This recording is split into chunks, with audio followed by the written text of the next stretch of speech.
ones. Crises like this can breed desperation, which sadly creates opportunity for the unscrupulous.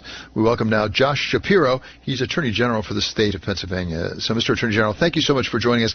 Give us a sense of what you have seen so far in Pennsylvania. We've heard various accounts in other states of people, for example, trying to get a hold of those $1,200 checks from people. Well, we've seen scams, we've seen price gouging, we've seen a lot of negative behavior, but most of all, we've seen Pennsylvanians come together to try to do the right thing to stem the tide of this crisis. In order to best protect consumers and protect Pennsylvanians, we've taken a number of concrete steps in the Attorney General's office. I know other AGs have done this as well. We set up immediately a hotline to deal with price gouging, and we've received 4,279 price gouging complaints basically in the last month, and we followed up on every single one of them. We have a special hotline for scams, and I set up a partnership with the federal government, with the United States Attorney in the Western District of Pennsylvania, to use some of their cyber expertise to really dig deep on these scams. And we're seeing scams really in a few areas. Number one, around the stimulus checks, people trying to get hold of those. And number two, we're seeing it uniquely around filing for unemployment compensation here in Pennsylvania.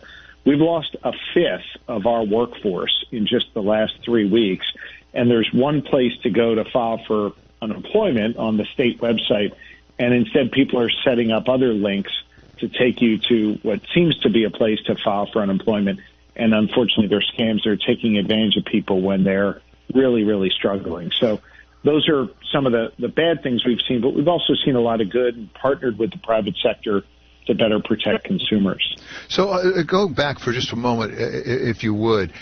When you talk about things like a fake unemployment insurance application, do they ask people for money in order to expedite their unemployment insurance claim? I mean, how do you get money from that if you're scamming people?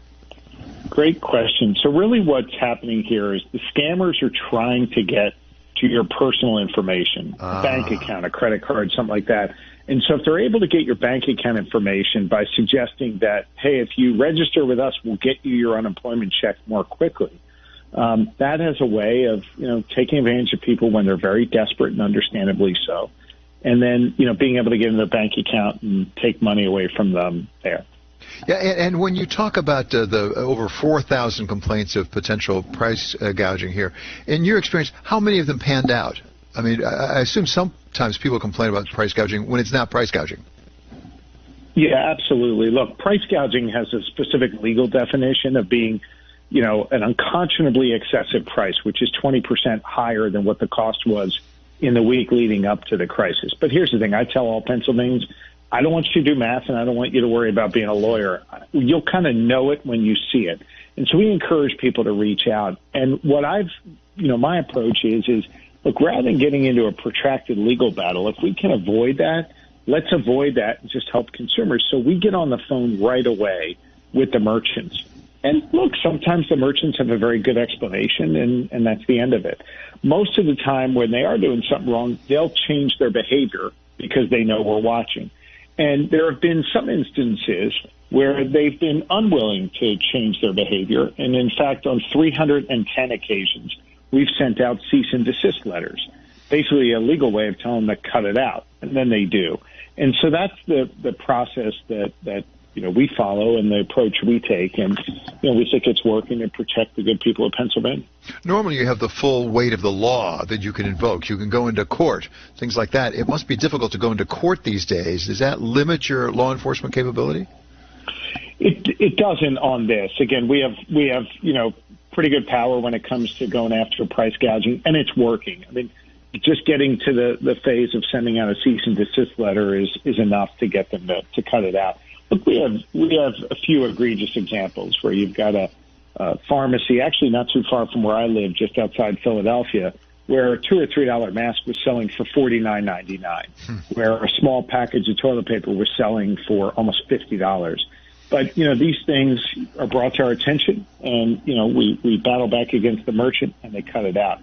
One of the interesting things we've also seen, and we've been really aggressive on this, is, the small mom and pop retailers saying, well, wait a second, I'm being price gouged by the wholesaler or distributor. And in fact, our laws allow me to go after the wholesaler or distributor as well. And that's a particularly effective thing to do because obviously they're distributing to not just the one mom and pop store on the corner, but many. And so it's allowing us to take a broader swath of the price gouging and get it out of the community and better protect consumers. This is all on the financial side, as it were, which is terribly important. But what about on the health side? Do we have instances where people have sort of fake remedies, fake treatments, or even vaccines that they're trying to sell? We've seen a few things on there. Number one, yes, we've seen people sort of hawking these fake treatments. And that's a scam, and it's largely targeting older Pennsylvanians. Second, and this was more prevalent in the first couple of weeks where you really couldn't get a test, where it's extremely difficult to get a test. People saying, here, we'll test you, we'll get you immediate results, and charging you hundreds and hundreds of dollars for that. And then finally, we've seen in some of the nursing homes, we've seen some scams involving, elderly folks there, and we've worked to address that as well. So we're working real hard on all fronts to protect Pennsylvania. Just in the last few seconds we have here, what about the nursing homes? Because we're seeing it in New Jersey now. Is this a scandal in the making? No, I think what we need to do is pay attention to the data coming out of these nursing homes and move more quickly. When people in nursing homes have fevers and are presenting themselves with these things, we need to act swiftly, and we need to make sure that the individuals in charge of these nursing homes aren't covering it up, that they're being honest with regulators, and that'll help us keep people safe. Absolutely. Thank you so much. That's Josh Shapiro. You do so much. That's Josh Shapiro. You do so much. That's Josh Shapiro. You do so much. That's Josh Shapiro. You do so much.